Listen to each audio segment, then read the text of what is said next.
Não sabemos por que Lula, de vez em quando, toma certas decisões que colocam ele sob críticas. Sim, a gente fica pensando que às vezes é necessário o pragmatismo político. E Lula bem sabe fazer isso, mas será que não há limite para este pragmatismo, a continuidade do é dando que se recebe, toda essa tranqueira de coisas que ocorrem no país? A última, claro, é ele tentar fazer com que os votos do STF sejam sigilosos. Para esconder Zanin, a própria escolha de Zanin, a tal momento, está muito em questão, porque o Zanin se apresenta mais à direita do que seria de esperar. Mas uma escolha infeliz de Lula, e que sempre escolhe pessoas infelizes para o STF, no sentido de que não são pessoas que avançam para o campo progressista, ou mais à esquerda, com um STF cheio de direitistas e alguns, claro, simpatizantes do nazifascismo.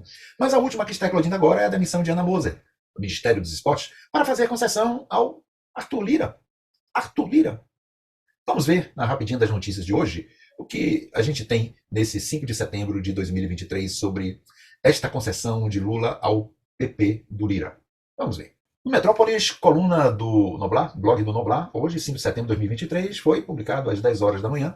Ele diz: demora de lá, demora de cá. Indefinição de Lula por Ministério de Fufuca também atrasa a disputa na liderança do PP na Câmara. Olha só, Fufuca. Esse é o nome do ministro que Lula vai colocar no seu ministério. Provavelmente no lugar de Ana Moser, tudo indica que sim. Mas vamos ver que essa notícia do blog do Noblar, dada por Vinícius Nunes, nos diz isso. Enquanto o deputado André Fufuca, do PP do Maranhão, espera Lula definir qual ministério vai ceder ao Progressistas, a disputa pela liderança do partido na Câmara dos Deputados vive em banho-maria. A discussão já esquentou e já esfriou, e segue agora o mesmo ritmo do presidente da República, não é? Ou seja, o problema não é tanto se o ministério é importante ou desimportante, espera-se que Lula dê um ministério menos importante em termos de investimentos, em termos de recursos, em termos de gastos, em termos de orçamento, porque orçamento grande na mão desse povo do PP e do Arthur Lira, já sabemos o que é que acontece. A escolha por Arthur Lira, que não quer perder a influência sobre seus 48 colegas, ele diz que Fufuca é considerado pupilo dele, do presidente da Câmara. E o novo líder deve seguir o mesmo estilo. Ainda tem uma possibilidade. Os mais parecidos com Fufuca são Aguinaldo Ribeiro, da Paraíba, e Cláudio Cajado, da Bahia, porque eles estiveram em evidência ao relatar os projetos do governo, reforma tributária e arcabouço fiscal, respectivamente.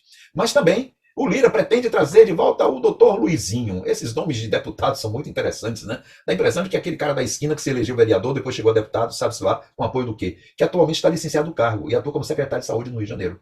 É também próximo ao Ciro Nogueira, aquele que dizia que Lula era o bacana, mas que depois negou isso e se juntou ao nazifascismo recente do Brasil. Há também o mais preferido, mais lulista do PP, que é o Mário Negromonte Júnior, que é próximo de Rui Costa e Jacques Wagner, ambos ex-governadores da Bahia e que são do PT da Bahia. Rui Costa é da Casa Civil e o Jacques Wagner exerce uma liderança do PT, salvo engano, no Senado.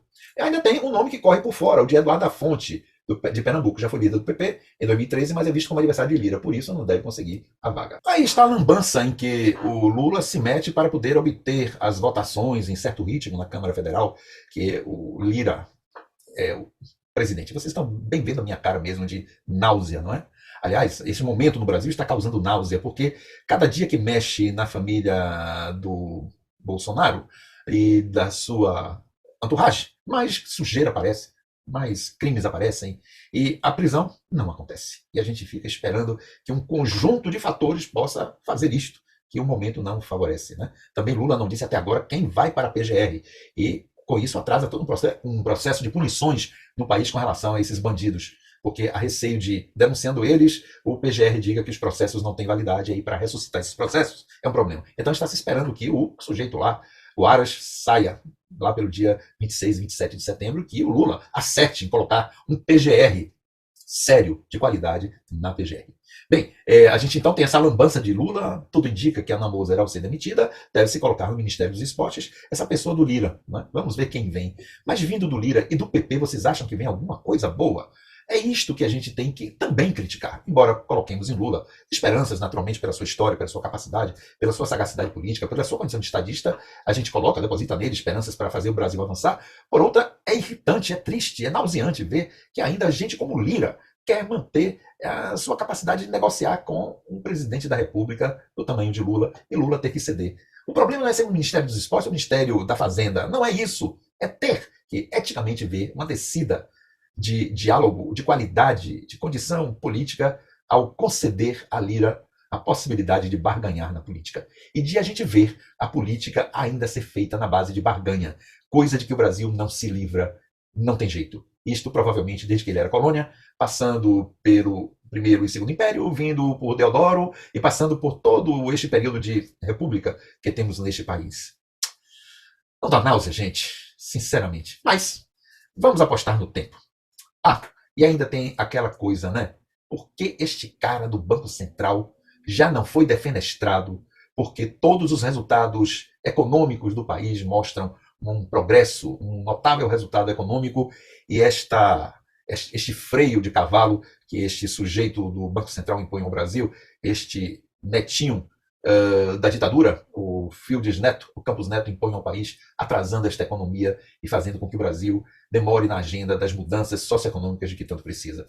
E por que ele não sai? Por que no Brasil tem dessas coisas? Essas demoras estranhas. Por que as coisas aqui não acontecem de uma forma correta, direta, ética? São coisas do Brasil que a gente ainda fica a se perguntar. Quais são essas forças que, no plano oculto, ainda emperram este país? Adiante, né? Vamos seguir na luta.